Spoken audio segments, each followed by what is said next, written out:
Bonjour à toutes et à tous et bienvenue sur Télé Djibouti dans cette nouvelle édition de votre journal de 15 heures. Voici tout de suite les titres. Le Premier ministre Abdelkader Kamil Mohamed remet l'insigne de chevalier dans l'ordre national du 27 juin à Mme Janabou Maoundé, représentante de l'UNICEF à Djibouti. Et dans l'actualité internationale, les candidats à la succession de May se positionnent. Voilà pour les titres, merci si vous nous rejoignez sur Télé Djibouti. Le Premier ministre Abdelkader Kamil Mohamed a remis ce matin dans le salon d'honneur de la primature l'insigne de chevalier dans l'ordre national du 27 juin à la représentante de l'UNICEF à Djibouti, Mme Janabou Maoundé.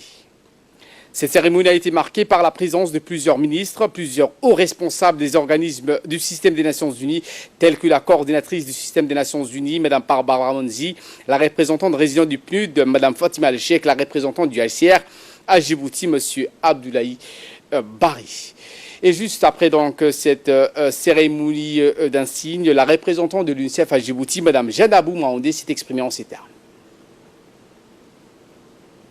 Un immense honneur et une fierté pour moi de recevoir aujourd'hui cette distinction au nom du président de la République de Djibouti, que je tiens solennellement ici à remercier pour cette manifestation de reconnaissance pour le travail effectué par l'UNICEF ici à Djibouti. Et je me réjouis particulièrement et au nom de la directrice exécutive de l'UNICEF, et je reçois donc cette distinction que je dédie aussi surtout à mon équipe ici à Djibouti pour le travail qui a été réalisé ces dernières années. Ceci marque aussi l'engagement renouvelé du gouvernement de Djibouti pour la réalisation des droits des enfants sur le territoire de Djibouti. Je vous remercie. Autre actualité de ce 15 heures, sous l'égide du ministre de l'Environnement, Mohamed Abdelkader Moussa Helem, le comité pour le développement de Mouloud vient d'inaugurer des micro-projets commerciaux et procéder à la remise des clés aux bénéficiaires originaires de cette localité, citant parmi ces petits projets des toilettes publiques, points de vente des produits artisanaux, des épices et des centres de coiffure. À l'ordre du jour également, la remise des clés de deux motos communément appelées Bajaj, financées par un bienfaiteur de la place, rappelant la mise en service imminente d'une boulangerie-pâtisserie dans les prochains jours que la délégation ministérielle a pu visiter. Outre le ministre de l'Environnement, Mohamed Abdelkader Moussa Helem, le préfet de Dikil, Mohamed Cheikhou, le président du conseil régional, Abdelrahman Younissaré, ainsi que d'autres responsables parlementaires et cadres natifs de cette localité y était donc également présent. Rappelons que le comité pour le développement de la localité de Mouloud, présidé par M. Mahmoud Roble Dabba, directeur général du chemin de fer au nombre de 17 cadres natifs de Mouloud, a été élu le 22 mars 2019 lors d'une assemblée générale des habitants de cette localité de Mouloud. Le comité pour le développement de Mouloud a pour objet de promouvoir et d'accompagner le processus de développement dans l'ensemble de cette sous-préfecture. Et pour sa part, le ministre de l'Urbanisme, de l'Environnement et du Tourisme, Mohamed Abdelkader Moussa Helem, a expliqué que le président de la République était présent ici à Mouloud lors de la célébration de son 40e anniversaire d'existence pour constater de visu le développement et la capacité de la jeunesse de cette localité en particulier. Selon la politique du président de la République, a-t-il précisé, qui a donné le feu vert à la décentralisation qui promet donc l'autogestion effective afin que chaque ville et village puissent prospérer de leurs propres moyens. Et ce village de Mouloud se classe en premier rang concernant l'agriculture et l'artisanat. Fin de citation. Dans le cadre du forum adolescents et jeunes acteurs au développement qui se tiendra les 12 et 13 juin prochains, le secrétaire d'État à la jeunesse et au sport, Hassan Mohamed Kamil, accompagné de la représentante du système des Nations Unies à Djibouti, Mme Barbara Manzi, des représentants du PNUD et de l'UNICEF, Mme Janabou Maoundé et Fatima El-Sheikh, ont procédé au lancement de la formation de pôle des adolescents et jeunes participants au forum hier au stade Al-Hajj Hassan Gouled à Petite-Donne. Cette dite formation, qui a regroupé quelques 25 jeunes sélectionnés à travers les centres de développement communautaire, les structures scolaires et la société civile, a pour objectif de prendre donc la relève et donc de se distinguer sur les idées, les solutions qui seront proposées par les jeunes d'aujourd'hui. De présenter vos problèmes, mais aussi vos solutions. Moi, je viens d'une génération aux cheveux blancs. Que chacun de nous, vous dans votre position, nous dans notre position, on peut faire ensemble pour améliorer le monde. Et Djibouti étant une des composantes très importantes dans le monde. Donc, vraiment, on compte sur vous. On est à votre écoute.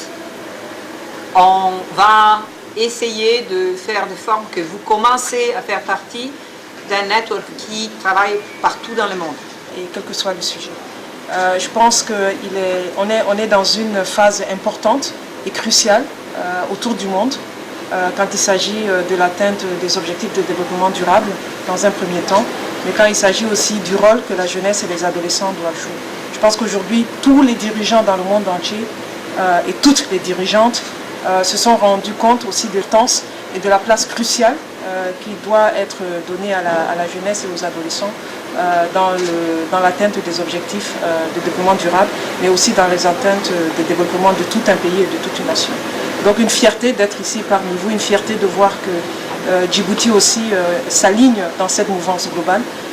Des tas de choses, énormément de choses ont été faites. On n'en parle pas beaucoup.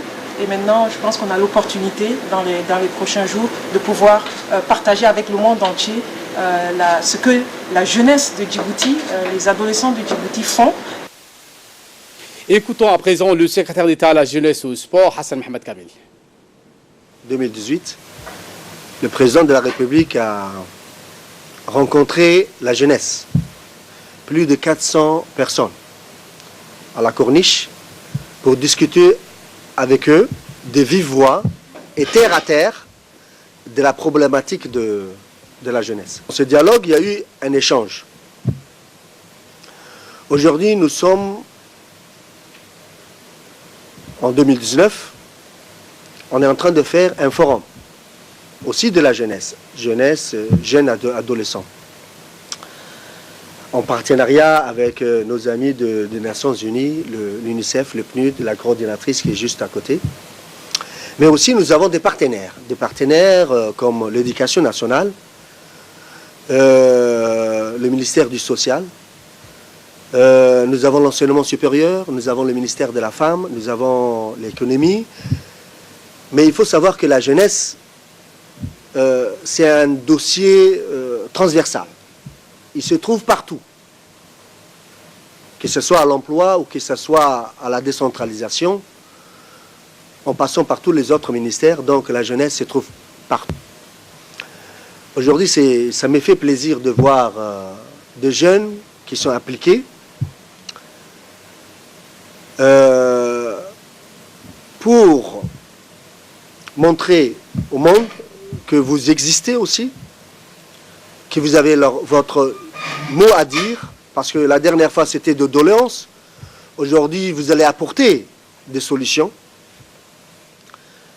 pour qu'on puisse un peu, nous dirigeants, membres du gouvernement, faire en sorte que vos revendications puissent porter leurs fruits. Vous êtes jeunes, c'est vrai, mais l'avenir vous appartient. Nous, on va partir. Donc, autant laisser des traces pour notre pays. Et vous, lorsque vous allez venir, j'espère que vous allez trouver une nation djiboutienne bien bâtie et bien comprise par la jeunesse. Donc, bravo à tout le monde, surtout pour l'équipe organisatrice qui travaille d'arrache-pied depuis 3 mois. Félicitations à eux. Félicitations après pour les jeunes qui nous accompagnent. Et un grand bravo aussi pour tous les ministères qui sont à nos côtés. Et voilà qui nous ramène de parler de cet atelier de formation sur la recherche et monitoring sur les droits de l'homme concernant les flux migratoires qui a été organisé en étroite collaboration avec la Commission nationale des droits de l'homme Une ONG allemande, c'était ce matin au Sheraton Hotel. L'objectif est d'appuyer le développement et l'harmonisation du cadre juridique et politique pour une meilleure gestion des flux migratoires, renforcer les capacités de toutes les institutions et agences nationales responsables de la gestion des flux migratoires et des frontières. Un atelier qui va durer donc 3 jours et sera dispensé par un expert international aux droits de l'homme, M. Pierre Robert. Les OPJ de la police nationale, de la gendarmerie et les agents pénitentiaires, les associations et la société civile ont participé à cet atelier de formation. Le coup d'envoi de cet atelier a été donné par le président de la Commission nationale des droits de l'homme, M. Saliman Omar-Oudine. La première,